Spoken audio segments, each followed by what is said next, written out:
찬송가 190장입니다.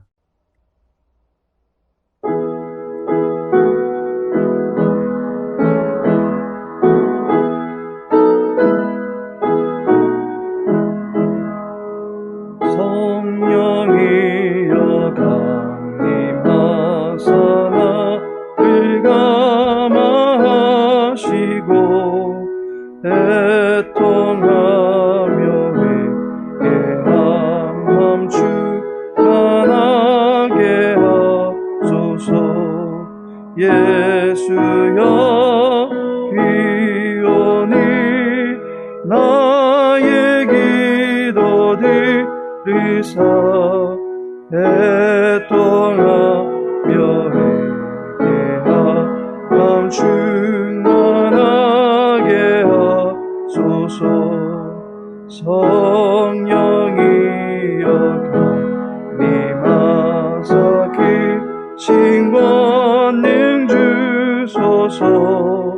원하옵고 원하오니 충만하게 하소서.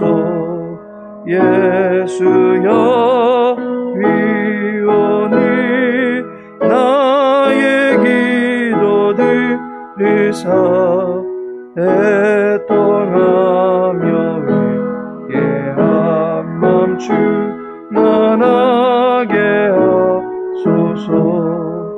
힘이 없고 연약하나 엎드려서 비오니 성령 강림하옵소서. 충만하게 하소서.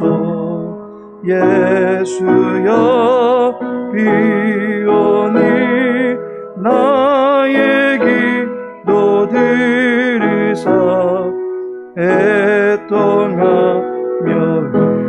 회개한 맘 충만하게 하소서. 정케하고 위로하사 복음하게 하소서. 충만하게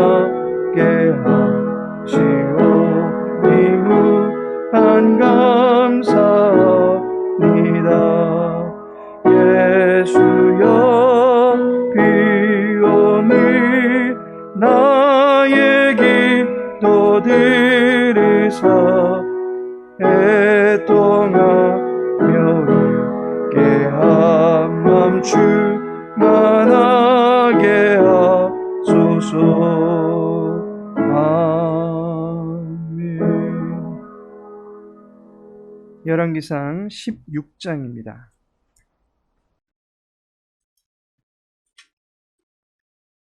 열왕기상 16장 29절에서 34절까지의 말씀입니다.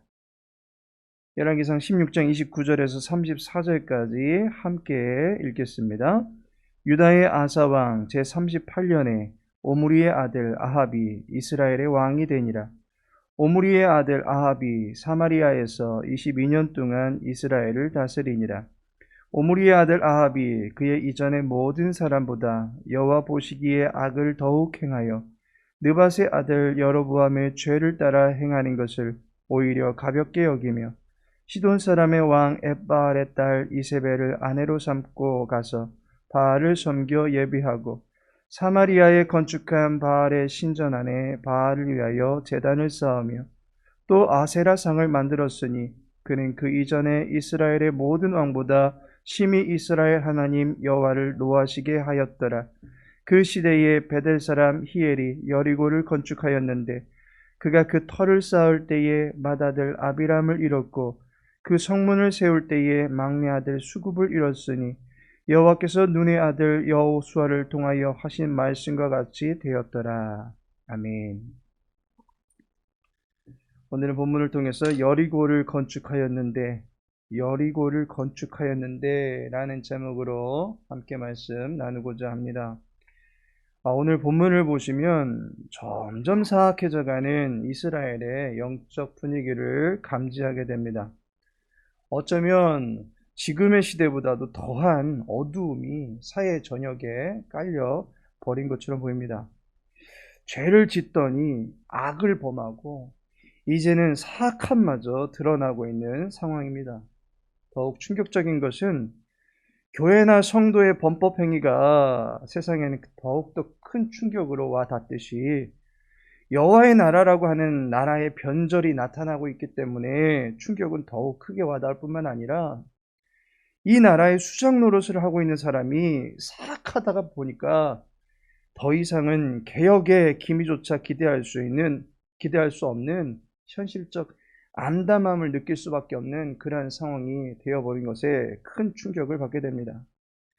본문 29절에 오므리의 아들 아합이 이스라엘의 왕이 되니라 라고 말씀합니다. 오므리 왕조는 그의 아들에게 세습이 이루어집니다. 오므리 왕은 다방면으로 탁월한 통치 리더십을 발휘했지만 애석하게도 그는 여호와 보시기에는 악한 왕이었습니다. 오므리 왕은 세상이 볼 때에는 실력자였을런지는 몰라도 여호와 보시기에는 실패자였다라고 하는 것입니다. 그의 악함의 정도가 25절에 보니 오므리가 여호와 보시기에 악을 행하되 그 전에 모든 사람보다 더욱 악하게 행하여 라고 말씀하고 있습니다. 더욱 악해졌다라고 하는 것입니다. 죄는 익숙함을 넘어서 장성케 되고 누룩과 같이 널리 확산되게 되어 있습니다. 악에 대해서 점점 무뎌지는 선민 이스라엘의 영적인 상태를 볼 수가 있게 됩니다. 그런데 오늘 왕위에 새롭게 등장하는 아합 왕은 어떠한 사람입니까? 30절에 보니 오므리의 아들 아합이 그의 이전의 모든 사람보다 여호와 보시기에 악을 더욱 행하여 라고 말해주고 있습니다. 오므리 때 그는 이전보다 악을 더하더니 이제 아합은 그보다도 더욱 악을 행하는 사람이다 라고 말해주고 있습니다. 총알이 빗발치는 전쟁터에서 잠시 후에는 포탄이 날아오더니 이후로는 폭격이 더해지는 듯 이스라엘 내에 죄악의 참담함이 더해져 가고 있는 것을 보게 됩니다. 33절에 보니 그는 그 이전에 이스라엘 모든 왕보다 심히 이스라엘 하나님 여호와를 노하시게 하였더라 라고 말합니다. 죄를 짓는 고의성조차 더해지고 있다라고 하는 것을 보게 됩니다. 아비가 악해서 그가 악해진 것도 있겠지만 그 악한 기운에 더 악을 더하려는 적극성도 스스로 띠게 되었다라고 하는 것을 보게 됩니다. 여호와를 노하게 하려고 아주 작정하고 달려들었다라고 하는 것입니다. 결국 이스라엘의 영적인 상황은 분류를 넘어서 블랙이 되어버린 그러한 상황이 된 것입니다. 이 시대에 발생한 대표적인 영적 암흑이 무엇입니까? 우리는 이 시대의 영적 상황을 34절에 있는 말씀을 통해서 파악할 수가 있습니다. 34절을 보니 그 시대에 베델 사람 히엘이 여리고를 건축하였는데 그가 그 터를 쌓을 때에 맏아들 아비람을 잃었고 그 성문을 세울 때에 막내 아들 수굽을 잃었으니 여호와께서 눈의 아들 여호수아를 통하여 하신 말씀과 같이 되었더라 라고 말씀하고 있습니다. 아합이 왕위에 오른 새로운 시대가 되었는데 열왕기 기자는 그 시대에 여호수아 시대의 상황을 소급해서 거론하고 있습니다. 그렇다면 지금 이 시대는 분명 여호수아가 살던 그 시대와는 확연히 다른 시대이다라고 하는 것을 분명하게 체감할 수밖에 없는 것을 우리들에게 이야기해주고 있는 것입니다. 그렇다면 아합이 다스리던 상황은 어떤 상황입니까? 언약이 사라진 시대가 되어버렸다라고 하는 것입니다. 언약은 여호와 하나님과 사람과 체결된 언약, 약속을 말합니다. 이 언약으로 인해서 쌍방간에는 이 언약의 이행에 대한 성실함이 요구되는 것입니다. 오늘 34절에 보니 여리고성을 수축함으로 인해서 히엘이 그의 맏아들과 차자를 잃게 됩니다. 이것은 분명히 여호수아 6장에 보시면 여호와 하나님께서 경고해 주신 언약이 있었음을 보게 됩니다. 여호수아 6장 26절에 여호수아가 그때에 맹세하게 하여 이르되 누구든지 일어나서 이 여리고성을 건축하는 자는 여호와 앞에서 저주를 받을 것이요 그 기초를 쌓을 때에 그의 맏아들을 잃을 것이요 그 문을 세울 때에 그의 막내 아들을 잃으리라 하였더라 라고 말씀하고 있습니다. 여호수아가 이스라엘과 맹세를 하게 함으로써 여호와 앞에서 분명히 경고한 내용이 있습니다. 그런데 히엘은 이 성의 재건을 위해서 공사에 착수했다가 그만 그의 맏아들을 잃고 맙니다. 그런데 그는 그러든 말든 공사를 강행합니다. 언약의 실효성은 유효했던 것입니다. 때문에 그의 차자마저도 죽고 맙니다. 언약이 버젓이 있음에도 불구하고 눈앞에서 모든 언약을 파기하는 행위들을 일삼고 있었다라고 하는 것입니다. 그야말로 무법한 시대가 되었던 것입니다. 왕의 언약은 있었지만 이제 또다시 자기 소견에 옳은 대로 행하는 의사다원주의 시대에 접어들고 말았다라고 하는 것입니다. 두 번째로는 역사의 교훈이 사라진 시대가 되어버렸습니다. 여호수아는 그의 시대를 이양하는 그의 임기 말년에 이스라엘 백성들을 세겜에 모아놓고서 말씀을 전합니다. 그의 임기 말년에 전하는 말씀이었기 때문에 유언과도 같은 그 말씀을 우리는 일반적으로 세겜 언약이다라고 이해하고 있습니다. 그 언약의 핵심 주제가 여호수아 24장 15절에 나옵니다. 만일 여호와를 섬기는 것이 너희에게 좋지 않게 보이거든 너희 조상들이 강 저쪽에서 섬기던 신들이든지 또는 너희가 거주하는 땅에 있는 아모리 족속의 신들이든지 너희가 섬길 자를 오늘 택하라. 오직 나와 내 집은 여호와를 섬기겠노라 하니라고 말씀하고 있습니다. 여호수아는 그들의 조상 아브라함 때부터 여호와 하나님께서 자기 백성을 세우시고 보호해 주셨다라고 하는 사실들을 열거했습니다. 그리고 그 언약의 마지막에 가서는 이제 너희들은 택하라 라고 결단을 요청하였습니다.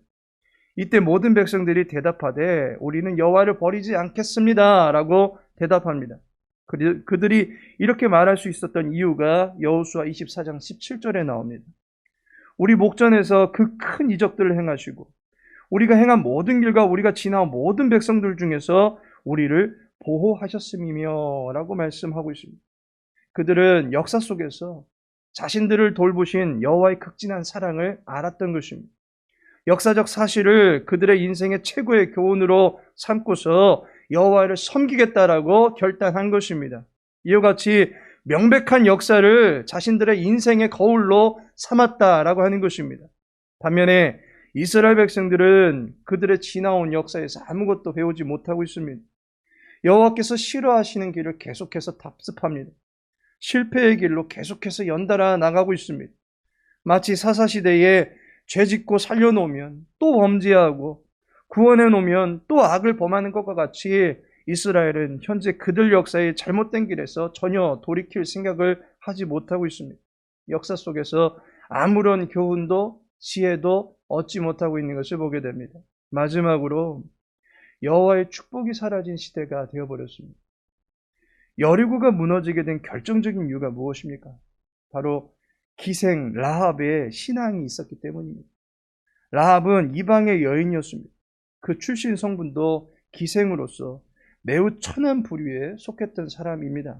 그런데 그녀는 여호와에 대한 명백한 신앙의 고백을 갖고 있었습니다. 여호수아 2장 11절에 보니 너희의 하나님 여호와는 위로는 하늘에서도 아래로는 땅에서도 하나님이시니라 라고 말씀하고 있습니다. 예전 성경에서는 상천하지의 하나님이시다 라고 번역하고 있습니다. 하나님은 만유의 주이시다 라고 하는 것입니다. 당시에 이중성벽을 갖고 있던 여리고는 나름대로는 탄탄한 요새다 라고 자부할 수 있었겠지만 만유의 주 앞에서는 개미굴 정도밖에 되지 않는 그런 성이다 라고 하는 것을 라합은 알았던 것입니다. 그리하여 여호와만을 섬기는 집이 되기로 그녀 역시도 결단했던 것입니다. 이처럼 천하게 여겨지던 여인조차도 여호와를 신뢰함으로써 그의 가문이 예수님의 족보에 들게 되었고 존귀한 가문의 선주가 되었던 것을 보게 됩니다. 축복의 가문이 된 것입니다. 그런데 본문 31절에 보시면 시돈 사람의 왕 엣바알의 딸 이세벨을 아내로 삼고 가서 바알을 섬겨 예배하고 라고 말씀하고 있습니다. 이스라엘 왕조의 가장 고귀한 위치에 있다고 하는 여왕은 엣바알, 곧 바알과 함께하는 우상숭배의 원흉이 되어서 이스라엘 왕실을 좀먹는 존재가 되어버렸습니다. 기생집의 여인은 여호와를 믿고 존귀한 가문의 사람이 되었는데 화려한 왕실의 여인은 바알을 섬기며 이스라엘을 타락시키는 사람이 되었다라고 하는 것이 대조적으로 나타나고 있는 것입니다. 결국 이스라엘은 이후로 심각한 재앙과 저주에 잠겨버리는 나라가 되어버린 것을 보게 됩니다. 하나님께서 사랑하시는 성도 여러분, 언약을 잃어버리니까 깨닫는 지혜도 사라져버리게 되고 깨닫고 행하지 못하니까 하늘의 신령한 축복의 문마저도 잠겨버리게 되는 것을 보게 됩니다. 도로에서도 빨간불, 파란불, 다시 말해서 가지 말라, 가라 라고 하는 이 단순한 명령을 지키지 않을 때 교통 마비가 일어나고 심지어 사고가 발생하게 됩니다. 언약을 상실한 백성은 그 자체가 죽음입니다. 그 자체가 혼돈입니다. 어수선함입니다. 말씀으로 혼돈을 제압하신 분이 태초 여호와 하나님이신데 인간은 말씀을 거부하여 도리어 혼돈스러운 세상을 조성하고 있습니다. 세상을 향하여 말하지 않습니다.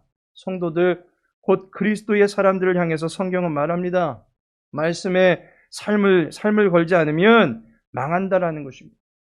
언약의 사람이었던 삼손이 머리가 깎여 인생이 비참해졌습니다. 지혜의 사자였던 솔로몬이 이방 여인을 쫓아서 우상을 섬길 때에 나라가 쪼개지고 말았습니다. 나와 함께 그릇에 손을 넣는 자가 나를 팔자다라고 귀에 딱지가 않도록 이야기해 주어도 말씀을 박차고 일어서면 결국은 피 흘려 죽는 것밖에 없습니다. 그리고 이스라엘 왕조가 결국에는 포로국이 되는 것을 보게 됩니다. 말씀에서 벗어나면 종국은 패배와 실패, 저주와 죽음입니다. 예부터 지금까지 특히 지금 이 시대를 살아가는 우리가 결코 놓을 수 없는 것, 잃어버려서는 안 되는 것, 바로 여호와의 말씀입니다. 말씀이 없는 기갈이 진행되고 있는 이때에 여호와의 말씀을 들을 수 있음이 내게는 축복이요 은혜임을 알아야 할 것입니다. 여호와의 말씀을 늘 가까이 하고 그 말씀 안에서 살아 역사하시는 하나님의 지혜를 얻고 그로 인하여 그 지혜대로 행함으로 인해 의로운 인생의 역사를 갖고 가실 수 있는 저와 여러분, 그리고 우리 광명 창성교회의 이후로의 역사가 되어지게 되기를 예수님의 이름으로 축복합니다. 다 같이 기도합니다. 아버지 하나님, 어둡고 삭막한 시대 분위기 속에서도 임마누엘 주님의 능력이 우리의 소망이 되게 하심을 감사를 드립니다. 세상 끝날까지 함께 하시리라는 그 약속의 말씀을 붙들고 우리에게 주어진 인생을 하나님을 인정하며 살아갈 수 있는 거룩한 인생으로 돌보아 주옵소서. 한 주간의 삶 속에서 주님의 은혜를 고백할 수 있게 하신 순간들을 잊지 않게 하시고 또다시 감사의 선물을 주실 주님을 기대하며 오늘도 담대하게 살아갈 수 있도록 또한 거룩하게 살아갈 수 있도록 도와주옵소서. 주일에 드려질 헌신 예배를 준비하는 전도국을 축복하옵소서. 꽃집에서 만나는 사람, 직장에서 만나는 사람, 병원에서 만나는 사람, 그 어디에서든 주님의 마음으로 모든 사람들을 대할 수 있게 하시고 그 가운데 전도의 문도 열려지는 은혜가 있게 하옵소서. 요양사 자격시험을 위하여 충부하며 기도하는 여종의 간구를 들어주시고 서로 간의 기쁨의 소식을 갖고 만날 수 있는 은총도 있게 하옵소서. 육체와 영혼이 강건케 되는 교회 식구들이 되게 하시고 사역의 활성화를 위해서 계속해서 기도하며 주님만을 따라갈 수 있는 우리 교회가 될 수 있도록 주여 돌보아 주옵소서. 오늘 한날의 모든 삶을 주님께 의탁하며 예수님의 이름으로 기도합니다.